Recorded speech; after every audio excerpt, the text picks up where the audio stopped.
بسم الله والحمد لله والصلاة والسلام على أشرف خلق الله محمد بن عبد الله صلى الله عليه وآله وصحبه وسلم تسليما كثيرا أما بعد. Ces ayats, ces versets qui parlent du jeûne et des règles relatives au jeûne, Allah subhanahu wa ta'ala les commence en rappelant aux hommes ce qu'il attend d'eux par cet acte d'adoration. Il dit, il vous a été prescrit comme obligation le fait de jeûner, comme il a été prescrit à ceux qui vous ont précédés, afin que vous soyez pieux, que vous exprimiez votre piété et que vous augmentiez en piété. Vous faisiez démonstration de piété. لَعَلَّكُمْ تَتَّقُونَ. Puis ensuite, Allah subhanahu wa ta'ala développe sur des règles relatives au jeûne, à celui qui est malade, celui qui est en voyage. Puis il évoque qu'il désire la facilité pour les hommes dans la législation qu'il leur a légiférée. Il ne leur a pas imposé une charge insupportable. Et ensuite, il leur évoque ce qu'il attend d'eux, à partir de quel moment ils s'abstiennent et quand est-ce qu'ils sont libres. فَكُلُوا وَاشْرَبُوا حَتَّى يَتَبَيَّنَ لَكُمُ الْخَيْطُ الْأَبْيَضُ مِنَ الْخَيْطِ الْأَسْوَدِ مِنَ الْفَجْرِ. Buvez et mangez jusqu'à ce que vous distinguiez le fil blanc de l'aube sur le fil noir de la nuit. Et il leur évoque qu'il leur a permis de cohabiter avec leur épouse durant les nuits du jeûne et que cela n'était plus interdit après, et ainsi de suite. Puis à nouveau, il dit c'est ainsi qu'Allah expose ces signes aux hommes afin qu'ils réalisent la piété. Pourquoi est-ce que ces règles elles nous sont expliquées? Pourquoi est-ce que ce savoir il nous est transmis? لَعَلَّكُمْ تَتَّقُونَ لَعَلَّهُمْ يَتَّقُونَ. Afin qu'on soit pieux, afin que les gens fassent démonstration de piété après avoir appris ce qu'Allah attend d'eux, qu'ils le mettent en pratique. Ni ils ont besoin d'exagérer, de faire plus, d'aller au-delà des limites d'Allah. L'exagération ne fait pas partie de la religion. Le juste milieu et l'équilibre, c'est ce qu'il y a de mieux. Khayrul umur awsatuha, comme dit le prophète sallallahu alayhi wa sallam, les meilleures des affaires sont celles qui sont équilibrées. Tu n'as pas besoin de t'arrêter avant que l'aube ne rentre. Tu n'as pas besoin de faire d'imsak. Ma talab Allah azza wa jalla dhalika mink. Hada laysa min at-taqwa. Allah t'a pas demandé de t'abstenir avant, ça ne fait pas partie de la piété. La piété, c'est dès que tu sais, tu t'arrêtes. لَعَلَّكُمْ تَتَّقُونَ. Allah azza wa jalla ne t'a pas demandé durant la nuit de dire « Ah, je ne touche pas mon épouse, car... » Non, tu es libre. Ne viens pas faire semblant ou exprimer une piété qui ne t'est pas demandée et ne néglige pas les limites d'Allah azza wa jalla, ce qu'il t'a commandé. Soit au juste milieu, soit équilibré, comme l'était ton prophète sallallahu alayhi wa sallam. Et ce qui est intéressant de noter ici, c'est que 2 fois Allah azza wa jalla il dit la'allakum tattaqun. 2 fois il te dit ces règles-là elles vous sont prescrites afin que vous fassiez démonstration, que vous montriez que vous êtes pieux, que vous craignez Allah azza wa jalla. Ces versets-là sont précédés par un verset qui est très intéressant, qui te montre que ce qu'Allah attend de toi, ce n'est pas le superficiel, juste que tu t'abstiennes ou que tu fasses ta prière Allahu Akbar, Allahu Akbar, Allahu Akbar. C'est pas ça. Allah Azza wa Jal, ces versets-là, il les fait précéder à un verset qui t'explique d'où elle vient la piété. Il dit لَيْسَ الْبِرْ أَن تُوَلُّوا وُجُوهَكُمْ قِبْلَ الْمَشْرِقِ وَالْمَغْرِبِ. La bonté, ce n'est pas que vous tourniez vos visages vers le levant et vers le couchant, c'est-à-dire sans sens. Que vos actes, ce soient des actes apparents qui sont vides d'intention, vides de présence de cœur, vides de rappel d'Allah azza wa jalla. Laysa hadha min al-birr. Le birr, c'est quoi? Qu'est-ce donc cette bonté pieuse, ô Allah? En premier lieu, c'est de soigner tes convictions. Amana billah. D'avoir une bonne foi en Allah.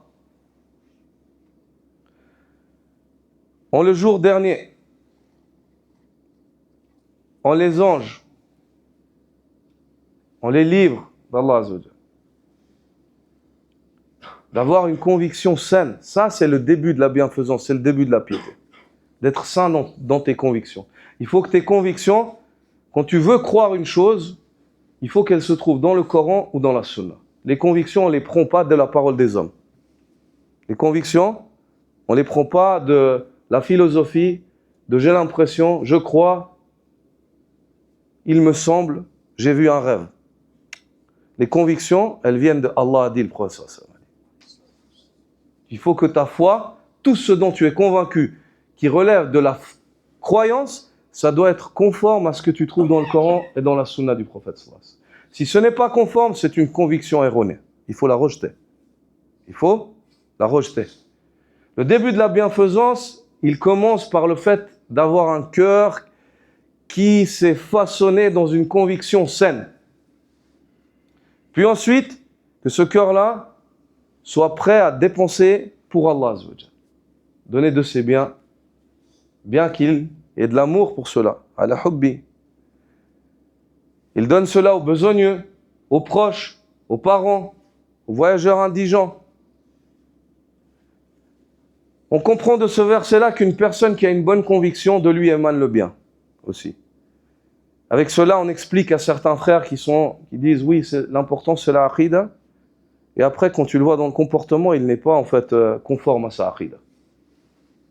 Car une personne qui a une bonne aqidah, de cette ayah on comprend que de lui émane le khayr. Huwa muhsin. Sahibul aqidah, yanbaghi an yakuna muhsina. Une personne qui a une bonne croyance, il faut qu'il soit bienfaisant. C'est pas juste la théorie de la croyance. La croyance, c'est un amal. Elle façonne l'homme, elle le pousse à œuvrer. Allah Azza wa Jal, ensuite, après avoir qualifié ces hommes par la salat, par le bon comportement, par la bonne croyance, et au début du verset, il dit, le but, c'est pas juste de tourner vos visages vers le levant et le couchant, le but, c'est d'assainir vos convictions, le but, c'est d'obéir à Allah, et le but, c'est d'être bon avec les créatures d'Allah. Il dit, Ulaïka alladhina sadaqu. Ce sont eux les véridiques. Wa ulaïka humul muttaqun, et c'est eux les pieux. Les vrais pieux, ce sont ceux qui assainissent leurs convictions, qui soignent leur relation avec Allah et soignent leur relation avec les créatures d'Allah. Haoula'i al-muttaqun. Ça, c'est Allah qui les qualifie comme ça. C'est pas moi, je pense ou j'ai mon avis. C'est Allah qui nous les décrit dans le Coran. Allah Azza wa Jal fait précéder ce verset-là au verset du jeûne. Qu'est-ce que tu comprends? Que toi, dans ton jeûne, le but du jeûne, c'est pas juste que tu te prives de manger et de boire. Il faut que le jeûne, il fasse bouger chez toi ces trois choses.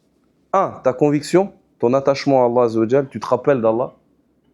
2, tu obéis à Allah, tu t'arrêtes sur les limites. Dès que c'est l'entrée du jour, taban, tu manges plus, tu bois plus, tu respectes les règles religieuses, les limites qu'Allah a mis. Et troisièmement, il faut que ton jeûne, il augmente ta bonté envers les créatures d'Allah Azza wa Jal.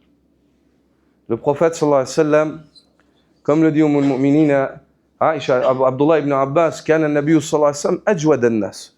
Le prophète sallallahu alayhi wa sallam, c'était l'homme le plus généreux. Wa kana ajwad ma yakun fi Ramadan. Et il était d'autant plus généreux pendant qu'il jeûnait durant le mois de Ramadan. C'est-à-dire même la meilleure des créatures, le jeûne, il augmentait son bon comportement, subhanallah. Même celui dont son comportement était parfait à la base, en tout temps et toute heure. Le jeûne, il augmentait. Donc ça veut dire, ton jeûne du mois de Ramadan, il doit travailler chez toi ces trois fondations qu'Allah a évoquées dans le verset Laysa al-birr. La bonté pieuse ne consiste pas sur le superficiel. Tuwallu wujuhakum qibla al-mashriq wal-maghrib. Allah, il n'attend pas de nous juste on s'abstient, et puis on change ni nos convictions, ni notre comportement avec Allah, ni notre comportement avec les créatures d'Allah.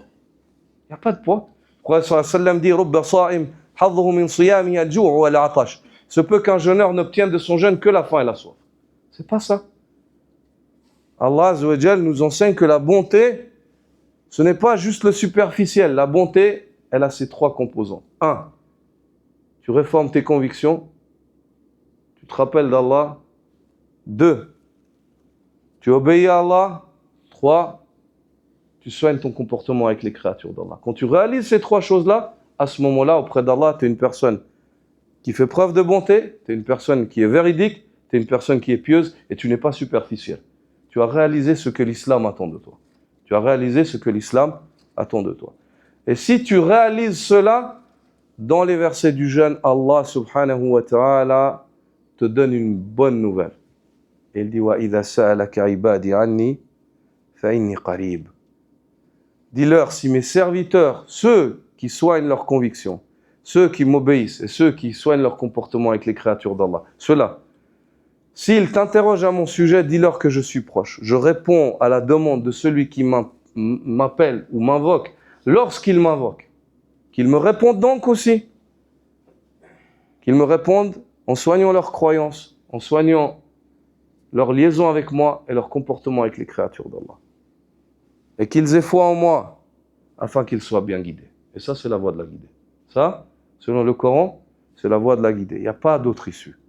Il n'y en a pas une de plus, il n'y a pas une de moins. C'est indissociable. Un cœur sur une croyance saine, un corps qui obéit à son Seigneur et un comportement qui fait preuve de bonté avec les créatures d'Allah Azza wa Jal. Subhanaka wa bihamdik, ashhadu an la ilaha illa anta astaghfiruka wa atubu ilayk.